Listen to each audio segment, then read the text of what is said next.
معلش انا عايز اسال سؤال صريح يعني. في خبر انتشر الساعات الاخيره، انا مش عارف اجيبه لك ازاي، يعني انا كراجل زملكاوي وانت كراجل زملكاوي متابعني، او اهلاوي لا اهلاوي هتفرح صحيح، انا مش يعني. ايه الخبر بقى؟ ايه الخبر؟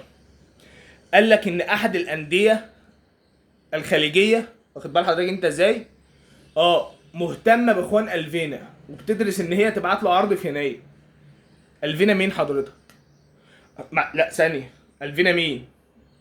الفينا بتاعنا، اصله ما فيش في الدوري الا اخوان واحد، الفينا واحد بتاعنا، انا بتاعي، لا مؤاخذه.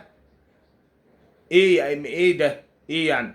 ده الراجل لعب 60 دقيقه، ده الراجل ما عملش حاجه الا جاب جون واسيست يا جماعه حطوا. طب يا سيدي ماشي، ماشي انا ماشي معاك اهو. افترضنا كمل بقيه الموسم ما عملش غير الجون والاسيست ده، هتاخده برضه؟ هتشتروه برضه؟ لا ما يعني يعني ايه؟ طب ولاعيبه الاهلي يا جماعه اللي بتطلع نار دي ايه يعني؟ ايه؟ مفيش عرض؟ مفيش حد هيمسي على النادي يقول له صباح الفل؟ ايه الكلام؟ ولو كلام حتى، يعني مش لازم أن يبقى يعني فاهم، ولو كلام. امال لو احنا بناخد دوري كل سنه بقى يعني كنا ايه؟ كنت هتقلعونا النبله من على الشعار؟ ما انا مش يعني، غريب جدا بالنسبه لي الحوار ده، غريب قوي. فاهم قصدي؟ حزين. سلام.